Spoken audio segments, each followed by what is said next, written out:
അടുത്ത വിഷയം എന്താണ്? കറൻസിയുടെ സക്കാത്ത്. കറൻസിയുടെ സക്കാത്ത് കൊടുക്കൽ പാടില്ല എന്ന്, കൊടുക്കണ്ട എന്ന് കീഴന ഉസ്താദിന് ഫത്വയുണ്ടോ? സദഖത്തുള്ള ഉസ്താദിന് ഫത്വയുണ്ടോ? ഇല്ല ഇല്ല. സദഖത്തുൽ ഉസ്താദ് ഒരിക്കലും പറഞ്ഞിട്ടില്ല കറൻസി സൂക്ഷിച്ചവന് സക്കാത്ത് കൊടുക്കണ്ട എന്ന് പറഞ്ഞിട്ടില്ല. അതാ കീഴന ഉസ്താദ് ജീവിച്ചിരിക്കുന്ന കാലത്ത് തന്നെ ഞാൻ പറഞ്ഞതല്ലേ. നിങ്ങൾ എന്നെ പറ്റി പച്ചക്കള്ളം പറഞ്ഞുണ്ടാക്കിയാൽ മതിയോ എന്നാ പറയട്ടെ. ഞാനിതാ സദഖത്തുൽ മുസ്ലിയാരുടെ അതേ ഞാൻ പഠിച്ചത് അത്തരം മഹാന്മാരെ പുസ്തകങ്ങൾ വായിച്ചിട്ടാണ്, അവരെ ഗ്രന്ഥങ്ങൾ വായിച്ചിട്ടാണ്, ഇമാമിങ്ങളെ കിതാബ് വായിച്ചിട്ടാണ്. സദഖത്തുൽ ഉസ്താദിന്റെ ഫത്വയിൽ നിന്ന് തന്നെ ഞാൻ വായിക്കട്ടെ. ചോദ്യം: ഒരാളിൽ നിന്ന് 5000 രൂപ കിട്ടാനുണ്ട്. അയാളോട് ചോദിക്കുമ്പോൾ തരാമെന്ന് പറയുന്നുമുണ്ട്. കിട്ടുമെന്ന വിശ്വാസത്തിൽ കഴിഞ്ഞ കൊല്ലം അതിന്റെ സക്കാത്ത് കൊടുത്തു. ഇപ്പോഴും തരാമെന്ന് പറയുന്നതല്ലാതെ സംഖ്യ കയ്യിൽ കിട്ടിയിട്ടില്ല. ഈ കൊല്ലവും അതിന് സക്കാത്ത് കൊടുക്കേണ്ടതുണ്ടോ? ഈ ചോദ്യത്തിന്റെ മറുപടി കേട്ടോളൂ.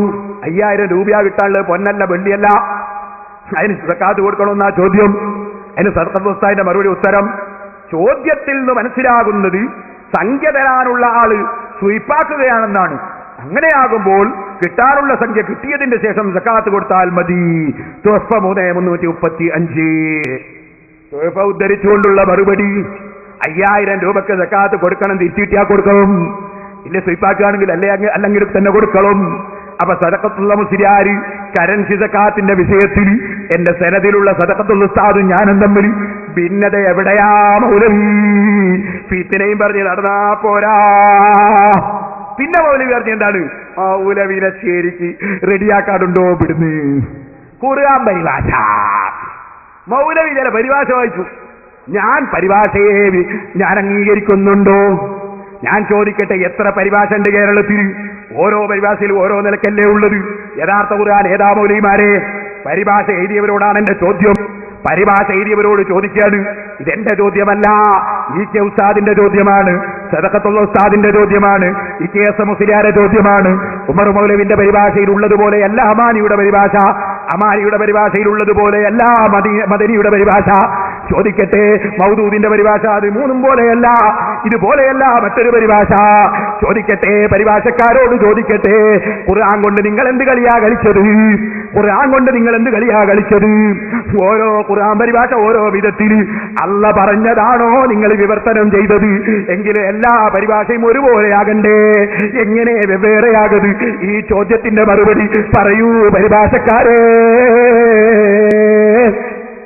എന്നാൽ ചില പണ്ഡിതന്മാർ ജലാലൈനിയുടെ വ്യാഖ്യാനം എഴുതിയിട്ടുണ്ട്.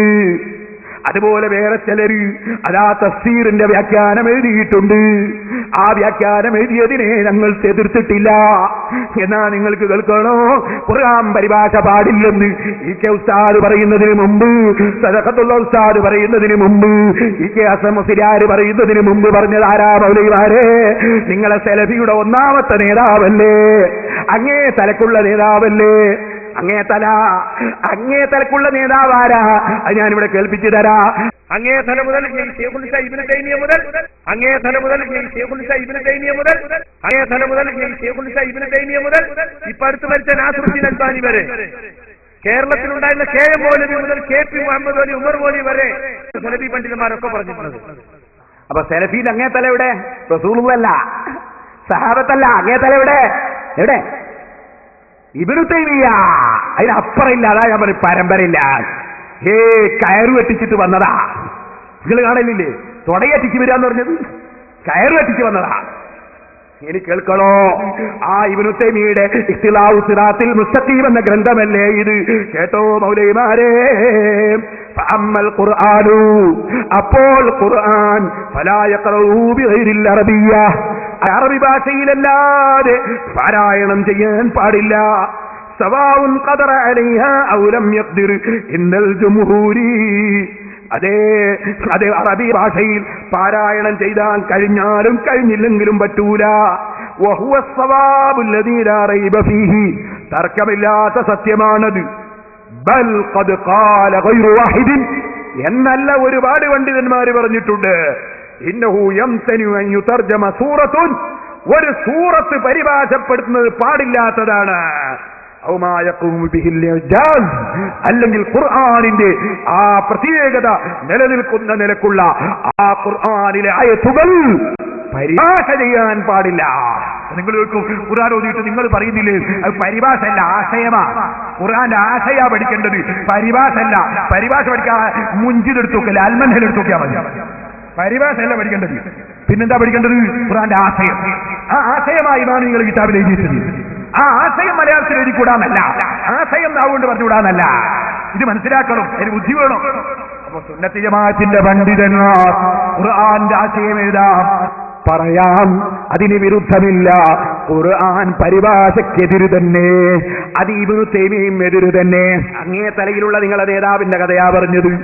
ഇനി കേൾക്കണോ, ശരിക്ക് കേട്ടുപഠിച്ചോ.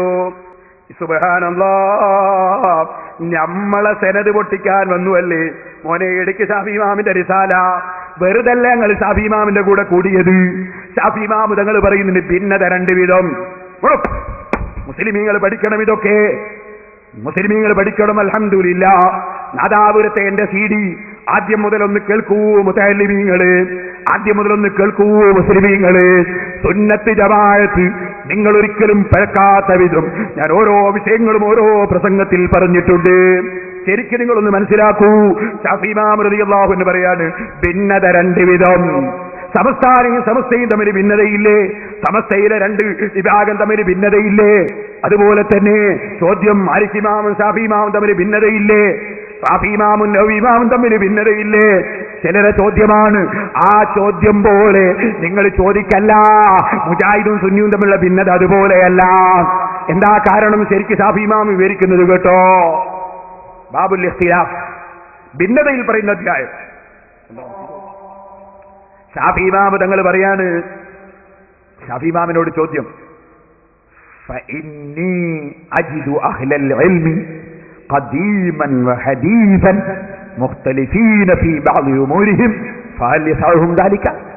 സഹാബത്ത് മുതൽ ഇന്ന് വരെ പണ്ഡിതന്മാർ ചില വിഷയങ്ങളിൽ വീക്ഷണ വ്യത്യാസമുണ്ടല്ലോ. ഷാഫി ഇമാമും മാലിക് ഇമാമും തമ്മിൽ തല തടകുന്നതിന്റെ നിയമത്തിൽ, തല തടകുന്നതിലല്ല, ഷാഫി ഇമാം തല മുഴുവനും തടവും, മാലിക് ഇമാമും തടവും. പക്ഷേ സഹിയാകാൻ തീർത്തും തടകണോ കുറച്ച് മതിയോ ചർച്ചയാണ്. അവിടെ വീക്ഷണ വ്യത്യാസം ഉണ്ടല്ലോ.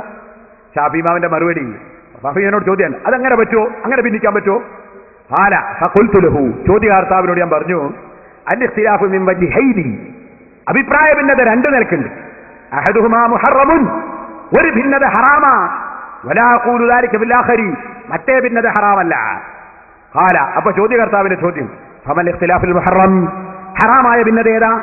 ഖുൽതു, ഞാൻ മറുപടി പറഞ്ഞു, കുല്ലു മാ ഖാമ അല്ലാഹു ബിഹി ഹുജ്ജത ഫീ കിതാബിഹി ഔ അലാ ലിസാനി നബിയിഹി മൻസൂസൻ ബയ്യിനൻ ലം യഹിൽ അൽ-ഇഖ്തിലാഫു ഫീഹി ലിമൻ അലിമഹു വമാ കാന മിൻ ദാലിക യഹ്തമിലു തഅ്വീല വയുദ്റകു ഖിയാസൻ ഫദഹബ അൽ-മുതഅവ്വിലു ബിൽ ഖൈസ് ഇലാ മാ യഹ്തമിലു al-ഖബ്ള വൽ ഖിയാസ് وإن خالفه فيه غيره لم أقل إنه يضيق عليه ذلك الخلاف بالخلاف بالمنصوص. ഖുർആനിലും ഹദീസിലും വ്യക്തമായി പറഞ്ഞൊരു വിഷയത്തിൽ തർക്കമുണ്ടാകാൻ പറ്റൂല. വ്യക്തമായി പറയാതെ കണ്ടെത്തുന്ന വിഷയങ്ങളിൽ ചിലപ്പോൾ രണ്ടഭിപ്രായങ്ങൾ വരാം, അതിന് തകരാറില്ല. എന്ന് ചോദിക്കട്ടെ, മൈക്ക് വെച്ചിട്ട് ഖുതുബ ഓതുന്നത് പാടില്ല എന്ന് ഖുർആനിൽ വ്യക്തമായി നസ്സുണ്ടോ മൗലവി? ഹദീസിൽ നസ്സുണ്ടോ മൗലവി? അല്ലെങ്കിൽ ഓതാമെന്ന് നസ്സുണ്ടോ മൗലവി? രണ്ടുമില്ലാത്തത് കൊണ്ട് തന്നെ പണ്ഡിതന്മാർക്കിടയിൽ അവിടെ രണ്ടഭിപ്രായം വരാം. ഇതുപോലെ തല തടകുന്ന സ്ഥലത്ത് വംസഹു ബിറൂസിക്കും, തല തടകണമെന്നാണ് അല്ലാഹ് പറഞ്ഞത്. മുഴുവനും എന്നും പറഞ്ഞിട്ടില്ല, കുറച്ച് എന്നും പറഞ്ഞിട്ടില്ല. അതുകൊണ്ട് രണ്ട് നിലക്ക് അഭിപ്രായം വരാൻ സാധ്യതയുണ്ട്.